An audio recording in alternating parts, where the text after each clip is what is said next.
RMC. Grand Plateau. Johan Bredov. Salut à tous, bienvenue dans Grand Plateau. C'est le transfert de l'année. Remco Evenepoel sera un coureur de la Red Bull Bora Hansgrohe à partir de 2026. Le Belge, biberonné chez la Soudal Quick-Step depuis sa plus tendre jeunesse, ne sera plus un membre du Wolfpack. Un événement retentissant tant pour le double champion olympique que pour le cyclisme mondial qui pourrait être impacté par cette nouvelle super team et ses grands leaders, Florian Lipovic, Primož Roglic et donc Remco Evenepoel. Dans Grand Plateau, on va vous détailler ce transfert, les raisons de ce choix. Est-ce le bon d'ailleurs pour Remco qui rêve de pouvoir concurrencer Pogačar et Vingegaard? Y parviendra-t-il? Doit-on s'inquiéter également pour l'avenir du cyclisme mondial? On parlera aussi de la Soudal Quick-Step qui, avec le départ de Remco Evenepoel, effectue un retour aux sources en se reconcentrant sur les classiques de printemps qu'elle avait délaissés pour mieux entourer Remco Evenepoel sur les grands tours. Grand Plateau spécial transfert d'Evenepoel, c'est parti. Un lion? Ah oui, le roi de la jungle.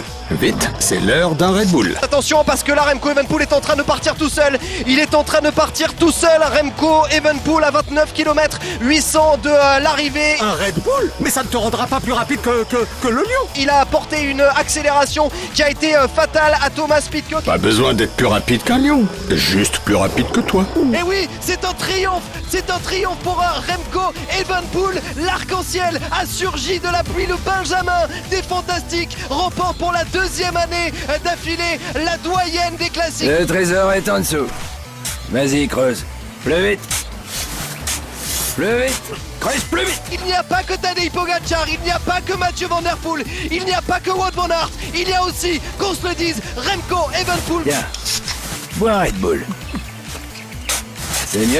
Je me suis amusé, le public était là, tout s'est bien passé, donc ça ne sera pas ma dernière course en France. Il faut être content et puis il faut continuer à bosser. Red Bull donne des ailes. On va le citer parce que sinon il va pas être content, mais c'est Kylian Verov, le producteur de cette émission qui a fait cette production assez énorme. Bravo Kylian pour tout ce que tu fais pour cette rédaction.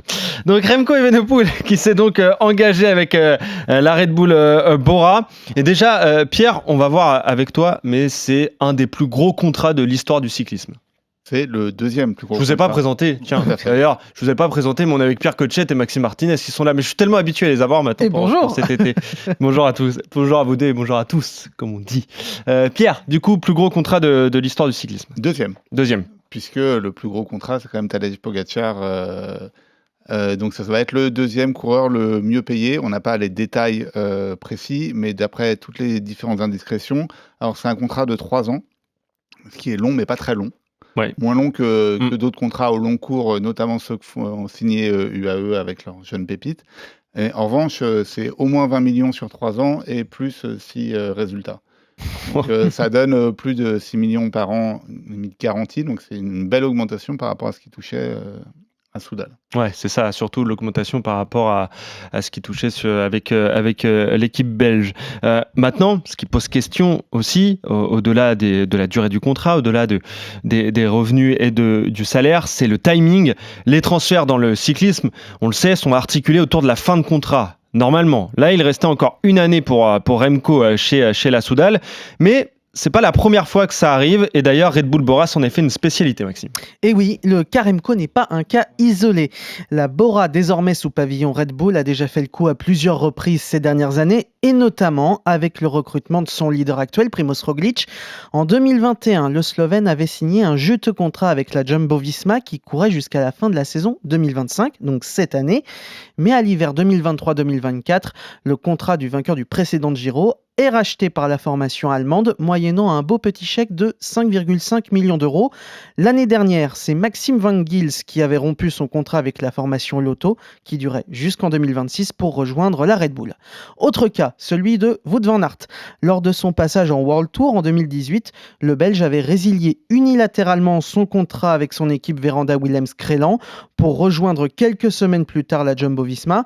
Le coureur avait justifié son départ par des manquements graves de la part de son ex-équipe et la justice ne l'a pas entendu de cette oreille et l'a même condamné à une lourde amende de plus d'1 demi-million d'euros pour cette rupture jugée illégale. Mais l'un des épisodes qui a le plus fait parler ces dernières années, c'est peut-être celui de Canote Brooks. Le Belge a quitté la Bora, encore elle, pour la Visma. Tiens, à l'hiver 2023, mais l'équipe allemande n'était pas d'accord. Hüttebrook est encore sous contrat avec la Bora pour 1 an. S'ensuit 10 jours de discussion par presse interposée et de communiqué avant un accord et un départ de la pépite belge en direction de l'équipe néerlandaise. Car là est la règle dans le cyclisme professionnel, il faut un accord soit entre le coureur et son équipe, soit entre l'ancienne et la future équipe pour pouvoir partir avant la fin de son contrat.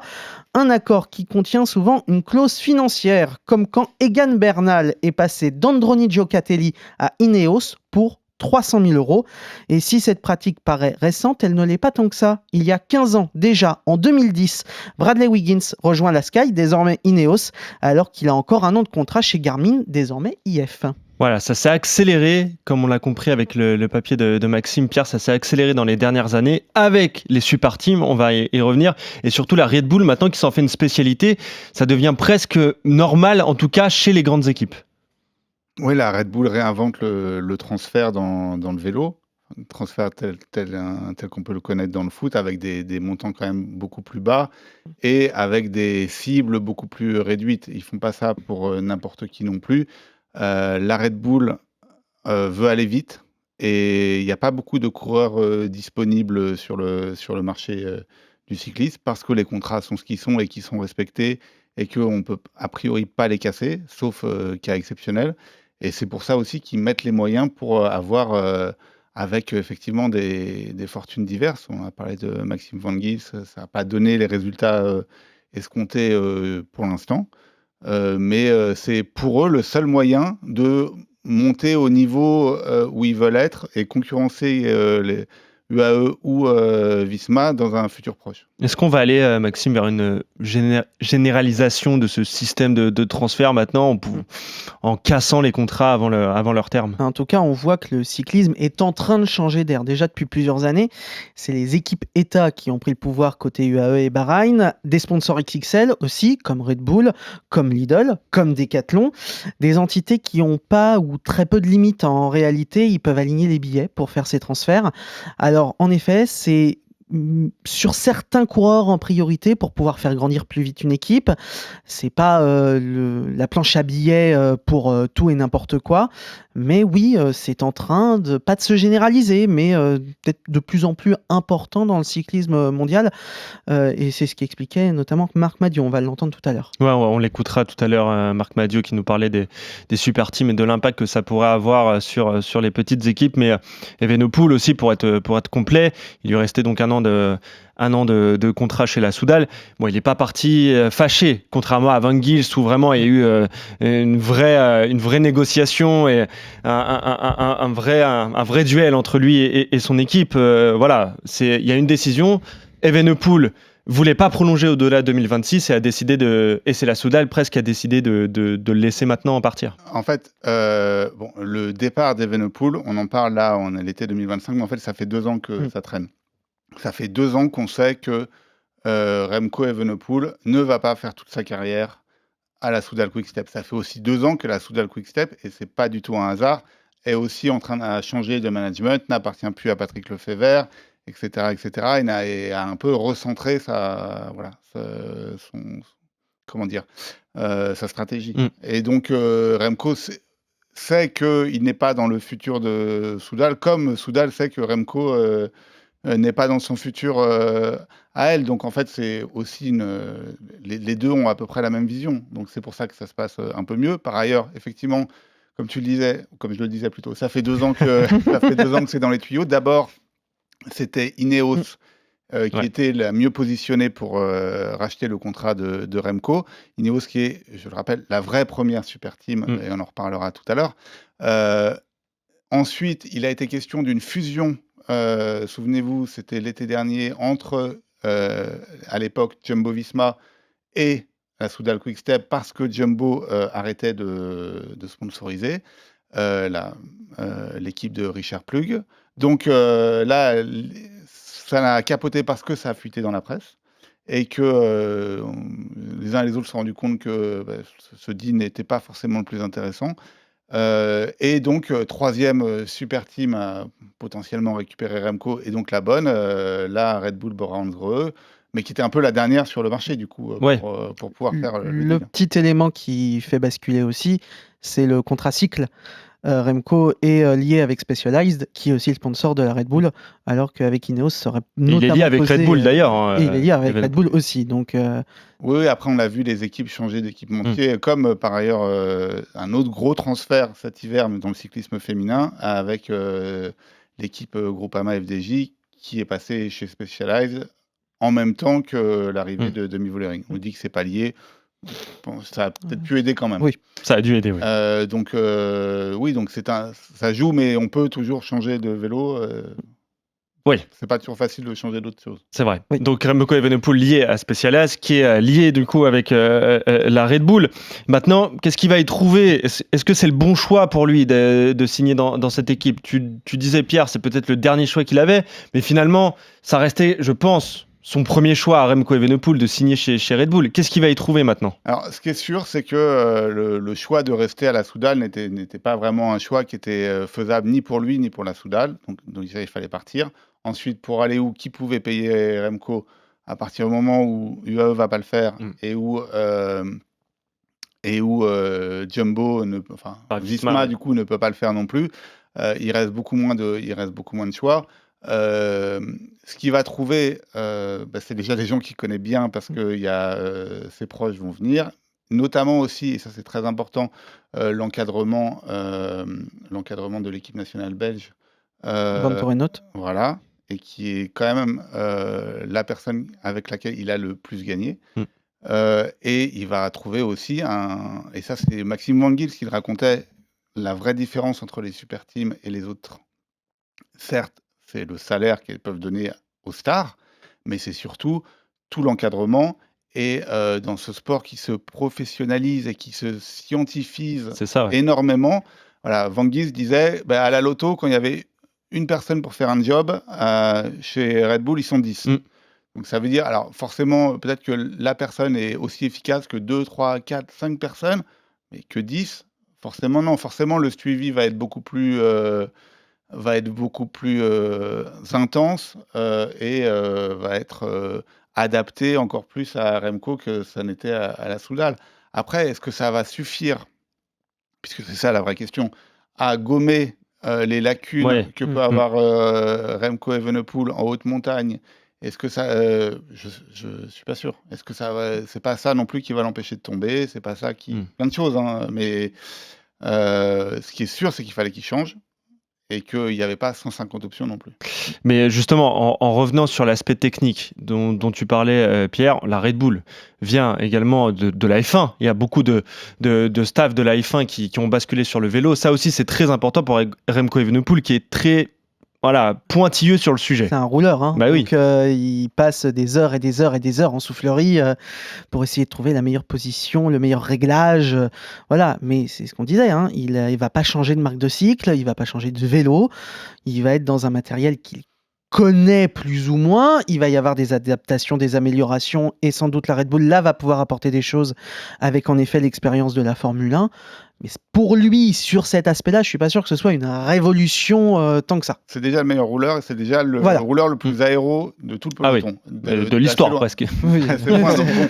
C'est épuisé, donc... Voilà, il est déjà lui-même mieux profilé qu'une F1, donc je suis pas sûr qu'il lui apprenne grand-chose de ce côté-là. Après, il y a quand même pas mal d'autres choses où ils peuvent le faire. Et il y a d'autres aspects où là, il y a du travail. Ouais, et forcément la montagne, on va en parler juste avant. Tiens, Pierre, rappelle-nous un petit peu le palmarès de Remco Evenepoel avec la Soudal Quick-Step. On a comme ça l'image d'un palmarès de dingue, forcément ce double titre de champion olympique, mais est-ce qu'on se trompe pas un petit peu? Alors, Remco, c'est quand même un des plus beaux palmarès du cyclisme mondial, faut le dire. Mais avec la Soudal, il n'a gagné qu'un seul grand tour. Donc c'était la Vuelta en 2022, ce qui commence à dater un peu. On pourrait penser que ça fait plus, mais en fait, Tour de France, il n'a fait que maillot blanc et troisième place. Et la Vuelta 2023, il n'a eu que le prix de la combativité et le prix de maillot de la montagne. Un peu une consolation après une défaillance colossale où il a perdu 27 minutes dans le Tourmalet. Et sinon, c'est 2 monuments. Donc Liège-Bastogne-Liège, on l'a entendu avec le commentaire dithyrambique d'Arnaud Souk. comme d'habitude. Donc c'était Liège-Bastogne-Liège 2022-2023. Pareil, ça commence à faire un petit peu. En fait, ces plus grandes victoires, c'est pas avec la Soudal, c'est avec l'équipe nationale belge, où il est champion du monde sur route 2022, où il est champion du monde contre la montre 23-24, et double champion olympique contre la montre et sur route. Donc c'est avec l'équipe nationale belge, d'où l'intérêt de l'arrivée du sélectionneur de l'équipe nationale belge dans l'encadrement de la Red Bull Bora Hansgrohe. Et par ailleurs, sur les 2 dernières années, il n'a gagné que 3 courses en ligne. Tout le reste de ses victoires, c'est des contre-la-montre. Et sur ces 3 courses en ligne, il y en a une, c'est une étape de Paris-Nice qui a été un peu donnée par Jørgensen, qui avait le général. Il y en avait une autre, c'est la fameuse Flèche Brabanson, course de reprise où il avait battu Wout van Aert, c'était au printemps. Une victoire un peu étrange et qui avait enflammé tout le monde et a battu Wout van Aert. Et la dernière, c'est les Jeux Olympiques, une course elle aussi un peu étrange avec juste 80 coureurs. Donc il gagne assez peu de courses en ligne, assez peu de courses à étapes. Voilà. Il est imbattable en contre-la-montre, mais c'est juste ça pour l'instant. Et c'est ce qui a valu à Eddy Merckx d'avoir des mots assez durs sur Remco Evenepoel après le Tour de France en disant que c'était un formidable rouleur et c'est tout, à peu près. Donc voilà les mots d'Eddy Merckx, alors qu'on comparait à Remco Evenepoel dans sa jeunesse à Eddy Merckx. Donc si on récapitule, bon, il lui manque pas mal de monuments, il va pas pouvoir aller chercher les autres monuments. Je pense que Milan-San Remo, c'est trop dur. Les pavés, c'est trop dur pour lui. Peut-être le Tour de Lombardie, sauf que le problème, c'est toujours Tadej Pogačar qui est là. Et il lui manque surtout les deux grands tours, donc le Giro et le Tour de France. Maxime, est-ce que tu penses que justement, au sein de la Red Bull, on a commencé à évoquer le sujet, mais est-ce que tu penses que maintenant, en signant dans cette équipe, il va réussir à combler le différentiel qu'il a avec Vingegaard et Pogačar et il va réussir à aller chercher des grands tours? La seule chose qui est certaine, c'est qu'il sera mieux entouré en montagne qu'il ne l'est actuellement à Soudal Quick-Step, avec Lipovic, avec Roglic, avec une équipe qui est quand même fondamentalement taillée pour les grands tours. Après, moi, j'ai du mal à voir aujourd'hui comment Remco Evenepoel peut arriver au niveau de Pogačar et Vingegaard en haute montagne avec tous les éclats qu'il s'est pris ces dernières années et aussi toutes les chutes, parce que entre tout le palmarès que vient de donner Pierre, il s'est quand même pris 2 ou 3 beaux gadins. J'ai du mal à voir aujourd'hui comment il peut arriver en haute montagne, au niveau même, juste au niveau de Pogačar, au niveau même de Vingegaard, qui est quand même déjà un cran en dessous de Pogačar, comme on l'a vu sur le Tour de France. J'ai du mal à voir comment inverser cette tendance. Ouais, parce que là, Pierre, il n'y a pas qu'un cran à passer, c'est un 5 ou fossé, 6. Un gouffre entre lui et Pogačar. En montagne, en haute montagne. Cette année, oui, mais est-ce que l'année prochaine, ça sera le même gouffre Cette année, oui, l'année dernière, oui. Ça commence à faire beaucoup. Oui, oui et non, parce que rien ne dit que l'année prochaine, Pogačar est au même niveau, rien ne dit que l'année prochaine, Vingegaard est au même niveau. Par ailleurs, ils sont tous les deux un peu plus âgés que Remco, et par ailleurs, ils veulent arrêter aussi dans pas trop longtemps, comme nous le répète à peu près à chaque interview maintenant Pogačar. C'est ça. Ouais. Ce qui me donne l'impression que finalement, dans 2-3 ans, la place est libre. Et donc, voilà, peut-être que le fossé n'est pas si grand que ça. Là, il était grand, c'est sûr. Après, moi, je l'ai trouvé cette année beaucoup plus affûté et amaigri que l'année précédente, où il finit 3e. Alors, je me suis dit, voilà, maintenant, il va être super fort en haute montagne en plus. En fait, pas du tout. Donc, finalement, c'était peut-être pas ça la solution. Est-ce que les préparateurs de la Bora vont trouver la solution pour le faire monter? Je ne sais pas encore. Mais voilà, je ne sais pas si l'aide en tant que de coéquipier, c'est ce qui lui manquait vraiment. Pas sûr. Mais tu le disais, la Soudal quand même avait changé complètement de physionomie. On va y revenir. Elle était sur les classiques belges, c'était l'essence même de cette équipe. Et est passé vraiment du côté de Remco Evenepoel. Donc pour l'entourer, il y a eu Mikel Landa qui a été là, etc. Ouais. Mais ça n'a jamais suffi pour Remco. Non, ça n'a jamais suffi parce qu'il y a un moment, tu peux avoir tout l'aide que tu veux. À un moment, c'est toi contre toi et le gars et les 2-3 gars au-dessus. Ça joue à un moment quand ça joue entre favoris, il n'y a plus d'aide. Hein, à partir du moment où on a une équipe comme UAE qui roule comme des dératés jusqu'au pied du col et font péter tout le monde comme du popcorn, qui est quelqu'un ou qui n'est pas quelqu'un, il y aura souvent pas quelqu'un et ça va jouer entre favoris.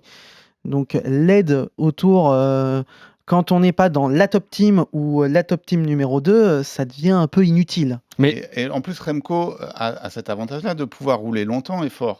Mais son problème, c'est les accélérations. Son problème, c'est les changements de rythme. Donc en fait, son problème, c'est pas tant d'être accompagné jusqu'en haut, parce que qu'il soit dans la roue de Pogacar ou qu'il soit dans la roue de ses coéquipiers, pour lui, ça ne changera pas grand-chose. Il pourra suivre. Le problème, c'est au moment de l'attaque. Et là, qu'il y ait quelqu'un avec toi ou pas, en fait, oui, dans la tête, ça peut aider, mais dans les jambes, non. Là, et son problème à lui, c'est ce moment-là. C'est le moment de l'attaque. C'est le moment où tu passes de 400 à 600 watts et que lui, il doit lisser.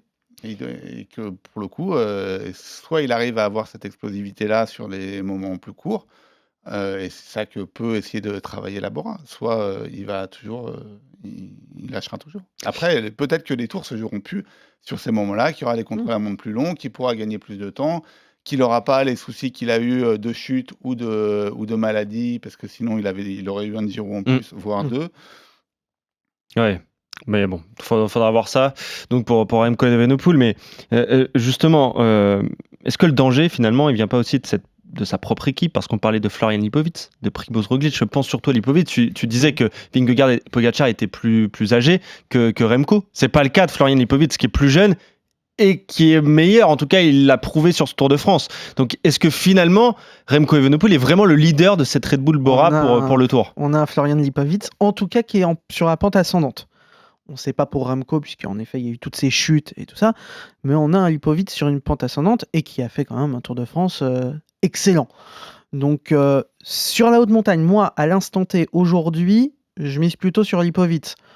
Après, Remco peut aussi s'améliorer sur tout ce qu'a dit Pierre auparavant. Alors ça, c'est le principe de la super team. C'est pas tant de comparer les talents, c'est comment tu les fais cohabiter. C'est ça. Ouais. Voilà. Et ça, c'est le vrai challenge de la super team, c'est de trouver le super manager qui est capable de soit les faire cohabiter, soit arranger les plannings des uns et des autres pour que tu puisses être concurrentiel sur toute la saison de cyclisme. Parce qu'il y a ça aussi, et tout ne se résume pas non plus au Tour de France. Et que tu dois être, et parce que c'est le principe de la Bora, enfin de la Red Bull maintenant, c'est que ça se joue pas sur un mois. Tu dois être présent sur toutes les courses cyclisme pendant 11 mois.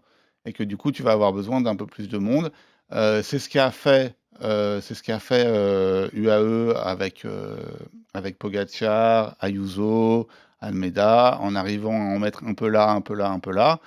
C'est ce qu'a fait aussi Jumbo en gagnant le Giro avec Yates, en étant deuxième du Tour avec Vingegaard, et on va voir. Mais maintenant, c'est vrai que c'est compliqué. Par ailleurs, et ça, c'est le problème de Remco, c'est pas tant comment arriver à faire cohabiter les stars, c'est comment arriver à faire travailler des stars pour une autre star. Exactement. Ça, on le voit avec les autres super teams, ça marche pas à tous les coups. Et on l'a vu là avec Lipovic et Roglic. Roglic, pour se mettre au service de Lipovic, c'était quasiment impossible. Hein. Ouais, non, mais Tiré dans les pattes. C'est sûr que l'année prochaine, je suis pas sûr qu'il y ait Roglic, mais de la même façon que Roglic était plus sur le Tour de France quand Vingegaard avait le leadership. Et on a bien vu que Roglic, il était sur le Tour de France pour kiffer, parce qu'il voyait bien que c'était son dernier. Donc il n'y aura pas de Roglic au Tour de France l'année prochaine, ou alors effectivement 100% au service de quelqu'un d'autre, et je suis pas sûr que Roglic, à son âge et vu ce qu'il a fait, ait vraiment envie de faire ça. Est-ce que déjà on aura Roglic chez la Red Bull Bora?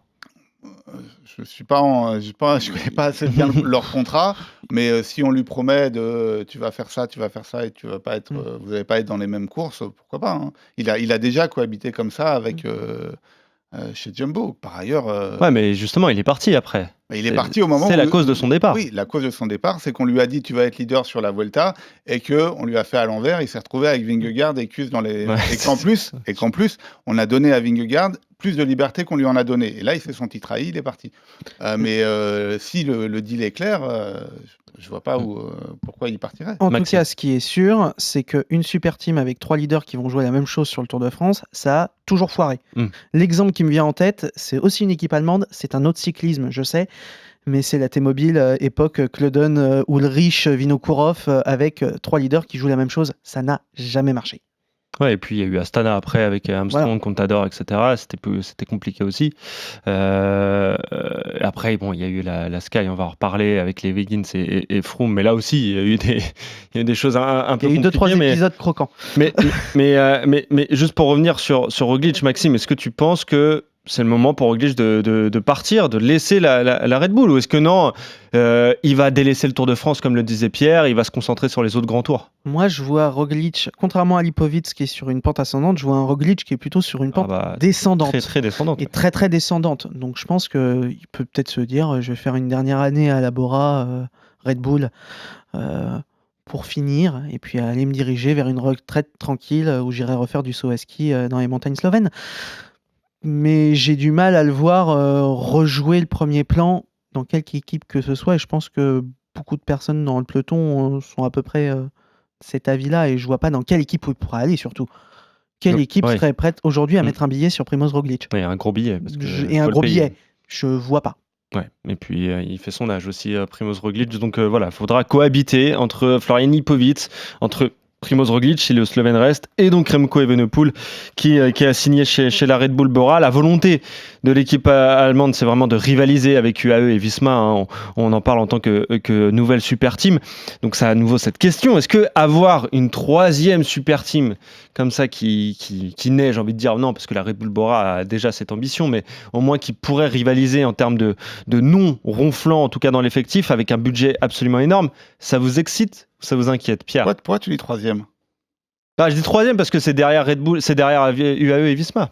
Ouais, mais t'en vois une autre? Bah oui, j'en vois une autre. Alors déjà, en termes de budget, dans les 3 plus gros budgets, il y a Ineos. Oui, mais donc, c'est plus une super team. Bah si, mais alors on parle... Ineos plus Total. Ineos a le plus gros budget, il y a le retour de Dave Bransford, ils vont remettre sur pied un truc un peu... Bien sûr. En fait, mais tu peux pas me dire qu'à l'heure actuelle, depuis 2-3 saisons, Ineos est une grande équipe et une super team. Il y a plus de leaders, ils pèsent plus dans les classements généraux. C'est bien la preuve que ça ne sert à rien. C'est pas avoir le plus gros sel, le plus gros budget, les coureurs que tu payes le plus, etc., etc. C'est pas ça qui fait les résultats. Et que donc... ne nous focalisons pas complètement sur ces super teams qui vont flinguer le cycliste, parce que c'est pas le seul critère, et Ineos en est la preuve, que tu peux mettre limite tout l'argent que tu veux, recruter les jeunes stars espagnols de demain, comme Rodriguez, regarde où il était sur Rodriguez, voilà, nulle part, et que tu te retrouves avec plein de rouleurs et pas de leader, et ça marche pas. Alors, tu t'en sors bien parce que Pogacar a décidé de donner un nombre d'étapes colossal sur la dernière semaine, donc tu gagnes 2 étapes. Tim Hansman s'en sort bien, ouais. Mais voilà, c'est bien la preuve que il n'y a pas que ça qui compte, et que Tim Hansman a une histoire très compliquée aussi avec Ineos, son père s'en est beaucoup plaint, et que donc du coup, recruter les jeunes espoirs à prix d'or pour les faire courir à contre nature, ça ne marche pas à chaque fois non plus. Ineos, en fait, a montré tous les écueils qui allaient arriver pour chaque super team à un moment ou à un autre. Et que donc, c'est pas parce qu'il y a une super team que forcément ça va flinguer les résultats. Après, ce qui est sûr, c'est que là, il y en a une qui surperforme, qui est UAE, et que moi, je vois plutôt l'arrivée de 2, 3, 4 voire 5, si on se dit que Decathlon, CMA, CGM va mettre les moyens, en fait, ça va redonner de l'intérêt ou du fight entre différents coureurs, différentes équipes. Alors là où je comprends l'inquiétude, c'est pour ceux qui ne vont pas réussir à passer ce gap. Ceux qui ne vont pas réussir à aligner ces 50, 55, 60 millions de budget, et qui vont se retrouver dans une espèce de deuxième division à plus pouvoir gagner. Justement, on va écouter Marc Madiot qui s'est exprimé cette semaine, hein, c'était sur les antennes de RMC, concernant les super teams et l'impact que ça pourrait avoir sur les petites équipes, entre guillemets. On écoute Marc Madiot. La tournure des événements, elle est enclenchée depuis un petit moment déjà, hein. Il suffit de regarder la composition d'une équipe comme UAE. Il y a 30 coureurs, il y a quasiment 30 leaders ou presque. Donc on voit bien qu'il y a un renforcement des effectifs dans les équipes mastodontes. Il y a 4 ou 5 équipes qui vont monopoliser les 100 meilleurs coureurs du peloton, hein. Si on fait un classement des équipes en tenant compte du nombre de coureurs dans les 100 premiers ou 150 premiers du classement World Tour, on s'aperçoit que dans toutes les équipes, il y a au minimum une bonne vingtaine de coureurs qui sont capables d'être leader n'importe où. Donc ça pose un problème d'équilibre dans les courses. Après, c'est le rôle de l'UCI que de réguler et de mettre en place des moyens qui permettent d'équilibrer un peu la répartition des forces. C'est clair qu'aujourd'hui, la répartition des forces se fait uniquement par l'argent, et donc ceux qui ont le plus d'argent ont le plus de bons coureurs, c'est logique. Ouais, et UAE, tiens, une petite stat. Il y a eu 12 courses par étape pour le Tour disputées pour le moment. Au moment où on enregistre, on est début août, donc avant la Vuelta. Et UAE en a remporté 9. 9 sur 12. Ils en ont perdu 2 d'ailleurs sur. Ouais. On ne sait pas comment. Et exactement, ils perdent le Giro donc avec Simon Yates, qui est de la Visma, qui gagne le Giro, et Isaac Del Toro fait deuxième. Ils auraient dû gagner le Giro. Il y a Paris-Nice aussi qu'ils perdent. Almeida fait 6 et c'est Jorgensen qui gagne. Donc un autre coureur de la Visma et Primoz Roglic a remporté le Tour de Catalogne. Voilà, Red Bull Bora. Donc voilà, les 3 super teams. Même si tu veux en rajouter une 4e avec Ineos, mais les 3 super teams, en tout cas les 3 plus grosses ont gagné. Maxime, justement, ça t'inquiète ou pas d'avoir ces super teams qui monopolisent tout pour le moment? Ça m'inquiète pas forcément pour le cyclisme mondial parce que de toute façon, il va falloir une réforme. Quelle qu'elle soit, dans les mois, années à venir, il va falloir une réforme parce qu'en effet, l'UCI World Tour à 18 équipes, ça va plus être possible au bout d'un moment. On voit très bien qu'il y a une petite dizaine d'équipes qui vont être les grosses super teams et qui vont être au-dessus et du mal à voir comment on va pouvoir garder ce système-là actuel comme ça. Ça m'inquiète plus pour le cyclisme français qui vit avec sa multitude d'équipes qui font le Tour de France, qui ont pour unique ressource de faire le Tour de France et qui vont se retrouver déclassés en seconde division, peut-être à l'exception de Decathlon, CMA, CGM à partir de l'année prochaine. C'est aussi inquiétant pour des équipes comme Movistar, comme Lotto, comme Alpecin, comme Intermarché. On voit tous les mouvements de fusion actuellement qui sont en train de naître. Lotto, Intermarché, on parle d'Alpecin Q36.5 aussi. On voit aussi comment c'est difficile pour Manu Hubert actuellement de retrouver un sponsor pour Arkea BNB. Alors, pour le cyclisme mondial, je suis pas sûr que ça ait une énorme incidence. On va toujours avoir des top teams. On va toujours avoir, je pense, et même peut-être des Tours de France plus excitants que ce qu'on a vécu ces dernières années parce qu'il va y avoir plus d'équipes qui vont avoir plus de moyens. Par contre, pour la deuxième partie de la première division, là, ça risque d'être très, très compliqué. Et même dernier truc pour Visma, qui est la deuxième équipe mondiale, c'est compliqué. On rappelle que après le départ de Jumbo, ils n'ont pas retrouvé de sponsor. Lease a Bike, le fameux co-sponsor, c'est pas un nouveau sponsor, c'est Cervélo sous un autre nom, c'est le même groupe, c'est le même propriétaire. Donc même pour une équipe comme Visma, c'est compliqué. Ouais, parce qu'il y a des grosses attentes pour Visma et finalement, ils répondent peu à ces attentes. Tant qu'à l'avènement du AE, c'est beaucoup plus compliqué pour eux. Là, ils s'en sortent bien parce qu'ils gagnent le Giro avec Simon Yates, mais c'est vrai que c'est compliqué pour la Visma aussi. Attention à ne pas se focaliser aussi que sur les courses à étapes. Parce que si vous regardez sur les courses d'un jour, le classement est complètement différent. Et là, notamment sur les monuments, mais sur les classiques, quelles sont les meilleures équipes? C'est pas UAE, c'est pas Visma, c'est pas Ineos, c'est pas Bora. C'est l'autre super équipe. C'est Alpecin et c'est Lidl. Et c'est Lidl. Et Lidl Trek. Et alors, est-ce que si on les compte dans les super teams, alors que c'est eux qui ont les meilleurs... C'est l'ambition affichée de Lidl en plus. Lidl en rajoute une. Ça fait déjà 6 super teams. Donc à un moment, 6 super teams, c'est plus des super teams, t'as un tiers du peloton. Là. Je te disais une dizaine. Donc ça fait beaucoup. On est dans cet ordre de grandeur-là. Voilà. Mais c'est pas une équipe qui bouffe tout. Et par ailleurs, dans ces équipes-là, on n'a pas cité la Bahreïn, qui pourtant est censée avoir beaucoup d'argent, mais qui, en termes de résultats, n'est pas au niveau. Donc, il n'y a pas au niveau de ce qu'on voit en termes d'argent et même en termes de recrues. Parce que là, si la recrue phare, c'est Lenny Martinez, qui est un coureur un peu frisson, mais pas du tout un coureur résultat, on est assez loin. Ouais, c'est vrai que Lenny Martinez, il doit décevoir du côté de la Bahreïn parce qu'ils attendaient beaucoup de lui. Mais oui, c'est vrai qu'il y a énormément d'équipes, même si sur les monuments, Pogacar et Van Der Poel monopolisent tout, donc forcément... Oui, mais Philippe il en a gagné pas mal. Ah oui, Philippe oui. Bah, bien sûr. La stratégie à 2 leaders. Ouais. Donc, et Pedersen n'est pas loin. Et donc voilà, ne nous focalisons pas que sur les courses à étapes et que sur ces grosses équipes qui effectivement trustent pas mal de choses. Mais on s'est tellement souvent moqué de la UAE qui n'arrivait à gagner que quand Pogacar était là. Parce que c'était ça quand même les 3 dernières années avant effectivement qu'il rafle tout cette saison. que si on a un peu de recul, on voit que certes, économiquement, c'est étrange. Certes, ça va amener à des déséquilibres, mais le cyclisme n'est pas étouffé par ces super teams. Certes, on a un problème global dans le vélo qui est qu'il n'y a aucune régulation et que on fait concourir l'un contre l'autre des coureurs qui n'ont pas le même contrat, pas la même protection sociale, avec des équipes qui n'ont pas les mêmes charges, et que effectivement c'est un peu des choux contre des carottes à la fin du fin, et qu'effectivement une équipe française va payer en charge 2 fois plus pour le même salaire qu'une équipe étrangère, et que donc il y a un moment ça n'est pas soutenable et que Pogacar ne pourrait pas courir pour une équipe française, sauf à ce que je sais même pas quel sponsor pourrait se payer ça en fait. Sauf à soit le PSG. Une équipe de foot, ouais, c'est vrai de le dire. Si c'est effectivement le PSG Cycling Club, là peut-être, mais c'est tout en fait. Peut-être qu'on y arrivera. Mais il y a ces problèmes-là, mais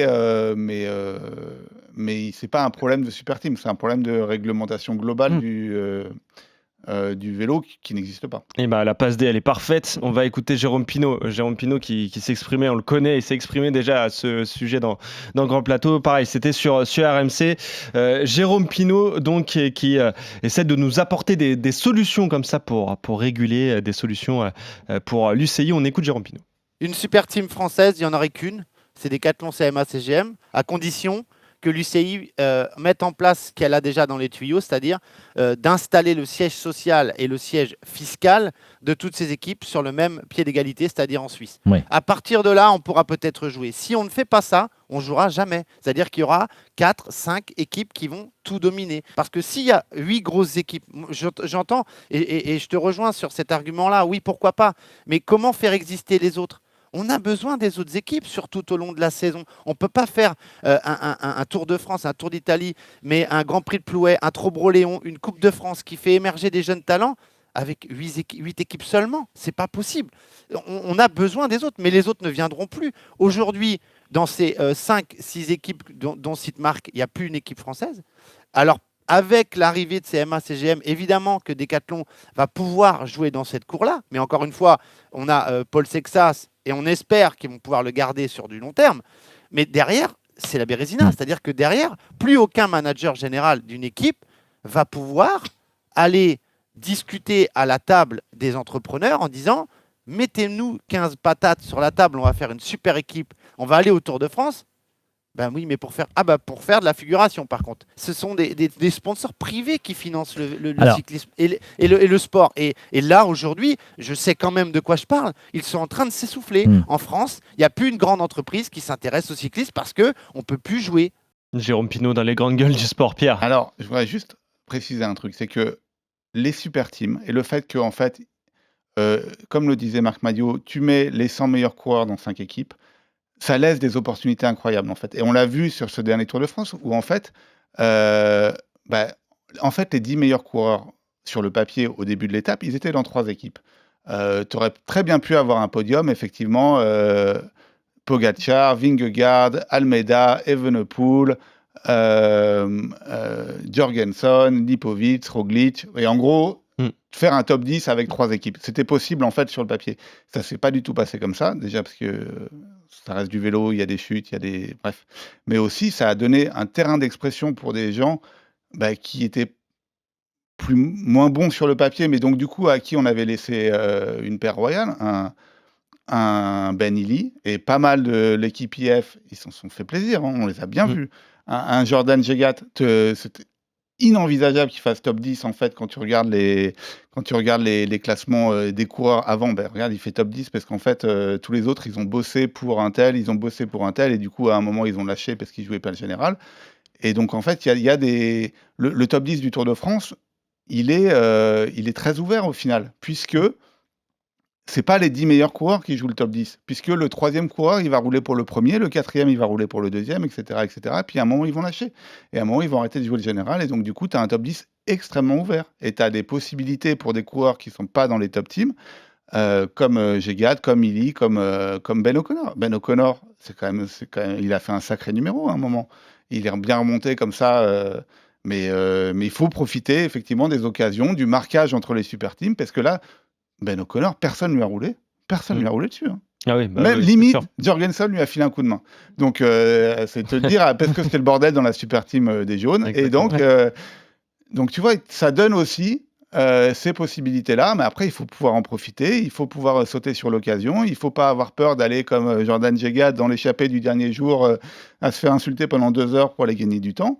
Voilà. Et il faut profiter de ces failles-là, mais il y a moyen, parce que les super teams vont se marquer entre elles, d'exister. Mais est-ce que ça suffit, ça, pour les sponsors? Une 10e place pour Total avec Jordan Jegad, est-ce que ça va suffire Parce que ce que nous dit Jérôme Pinault, c'est que les sponsors des petites équipes, donc des 10 équipes les moins fortes du World Tour, vont partir parce qu'il n'y aura plus de résultats, parce qu'on va se contenter d'une 10e, d'une 11e, 12e place sur les grands tours. Et ça va pas sur le suffire. Tour de France, c'est déjà pas mal quand même. Johan, il y a toujours des équipes qui gagnent, il y a toujours des équipes qui perdent. Bien sûr. Et pour Total, on va le dire franchement, pour Total, l'avenir, malheureusement pour Jean-René Bernaudot, il n'est pas du côté de la Vendée. Exactement. Il est plutôt du côté de Dave Brailsford et de l'Angleterre. Ça, c'est inquiétant pour les équipes françaises en tout cas. On a Arkea BNB Hotel qui va disparaître. Peut-être qu'il n'y aura pas de sponsor. Donc une équipe française qui va au revoir du World Tour.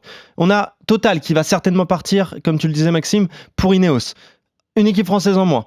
On a la Groupama FDJ qui survit, mais c'est de plus en plus compliqué et on a entendu Marc Madiot. On va avoir finalement peut-être dans un avenir très proche, dans les 3 ans, que Decathlon CMA CGM qui sera là. Est-ce que c'est pas inquiétant pour le cyclisme français? Il y aura ASO fait toujours une sorte de préférence nationale sur les invitations et il y aura toujours 1 ou 2 équipes françaises invitées.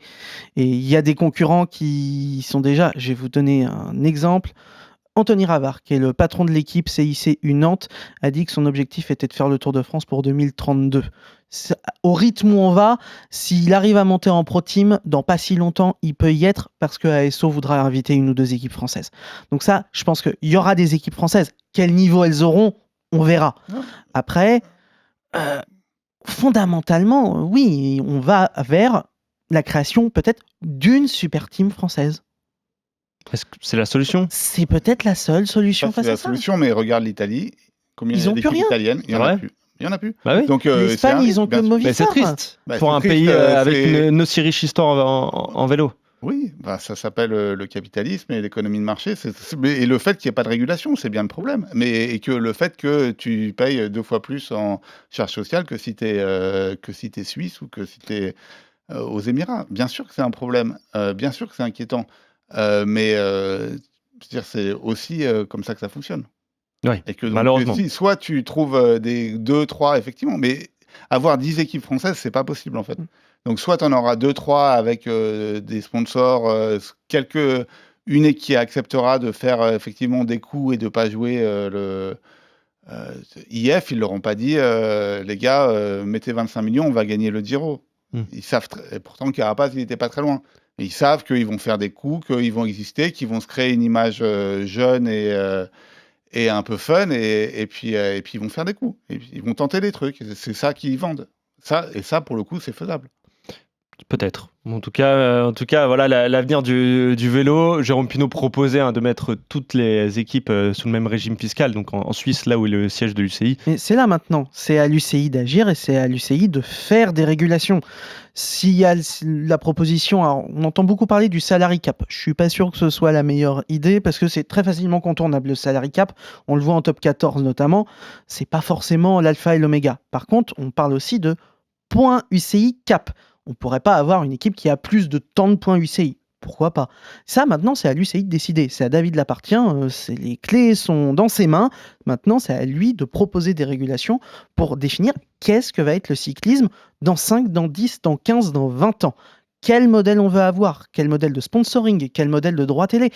Toutes les questions aussi qu'on a autour des projets One Cycling et tout ça, où on voit les organisateurs du Giro, du Tour des Flandres, tout ça, c'est des questions qui sont intéressantes. Et il ne faut pas que l'UCI balaye ça d'un revers de main. Il faut au contraire qu'elle soit partie prenante et qu'elle définisse des régulations pour savoir c'est quoi le cyclisme demain et qu'est-ce qu'on veut en faire. En tout cas, le transfert de Remco Evenepoel, donc de la Soudal chez la Bora, nous fait poser énormément de questions pour l'avenir du vélo et à quel point ça pourrait l'impacter tant sportivement qu'économiquement. Tiens, pour conclure, on l'a évoqué, la Soudal Quick-Step donc, perd son enfant prodigue, son joyau, mais est-ce que c'est pas un mal pour un bien pour cette équipe, donc qui va revenir à ce qui faisait sa force. Maxime, je te vois opiner du chef. Voilà. C'est exactement l'expression que je voulais utiliser, un mal pour un bien. Voilà, cette équipe s'est construite vraiment sur les classiques belges, sur les classiques de printemps. Elle a changé avec Remco Evenepoel parce qu'elle voulait l'entourer. Là, elle va revenir à ça. On le voit avec les transferts. Il y a Jasper Stuyven qui a signé, il y a Dylan Van Baarle. Un mal pour un bien, donc, pour toi. Oui, pour moi, c'est un mal pour un bien. Et même plus, c'est quand on a des équipes qui ont un ADN aussi fort, il ne faut pas trahir son ADN. On rappelle que la Soudal Quick-Step, c'est l'héritière de la Mapei. Donc, c'est Mousseou, Tafi, Bonnen. C'est une équipe fondamentalement faite pour les classiques et pour aller gagner des étapes sur des coups. Enfin, c'est pareil, qu'on parlait de Jean-René Bernaudot tout à l'heure, quand Bernaudot a voulu faire venir Sagan, c'est pas l'ADN de la Total Energy, Brioche la Boulangère, B-Box, Europcar, tout ce que vous voulez. Son ADN, c'est la formation, le Vendée-U, c'est les coureurs, les baroudeurs. Il y a une ADN dans ces équipes-là. Et quand on est une équipe comme la Quick-Step, Mapei, Soudal, il y a une ADN. Et en fait, à partir du moment où on veut changer cela, en fait, il y a tout un entourage dans ces équipes. Et tout cet entourage, il ne peut pas se mettre au diapason aussi rapidement. Ça prend 5-10 ans avant de changer réellement une ADN d'équipe. En 2-3 ans, c'est pas possible. Et puis, ça peut nous arranger, nous, en tant que Français, parce que peut-être que le leader de la Soudal Quick-Step sur les classiques, il s'appelle Paul Magnier. Vu à quel point il est fort, il a encore brillé là sur le Tour de Pologne, Pierre, mais Paul Magnier aussi, ça peut s'articuler autour de lui. C'est tout ce qu'on lui souhaite. S'il arrive aussi à fédérer autour de lui, comme d'autres ont fédéré autour de lui, mais tout est à reconstruire. Il a été bien accompagné par ses précédents leaders, donc ça peut être une bonne option. Ouais, et il est fort, il a gagné cette semaine au Tour de Pologne. Une étape en costaud en plus. Et sachez d'ailleurs que Paul Magnier le dit lui-même, sur certains sprints à l'entraînement, il va plus vite que Tim Merlier. Donc quand même, ça promet pour Paul Magnier. Ça nous donne l'eau à la bouche. Et de toute façon, la jeune génération française, on fera un podcast dans pas longtemps, mais je sais pas, il y a quelque chose qui est en train de se créer, une petite effervescence quand même, parce qu'il y a énormément de talent. On a évoqué, je sais pas combien de fois, Paul Sexa. Et je crois qu'on parlera de Super Team. À ce moment-là. Aussi, parce que voilà, c'est le cyclisme français va continuer à briller avec ses coureurs. Merci Pierre. Merci Maxime d'avoir été avec nous pour donc ce podcast de Grand Plateau sur le transfert de Remco Evenepoel. On se retrouve dès la semaine prochaine. Évidemment, on fera un podcast sur le Tour de l'avenir parce que ça va débuter et un duel énorme entre Paul Sexa et donc Jarno Vidar, le Belge. Ça va être absolument incroyable à suivre. Puis après, il y aura la Vuelta, bien évidemment. Abonnez-vous, mettez une bonne note pour ce podcast de Grand Plateau. Nous, on se retrouve très vite. Salut à tous!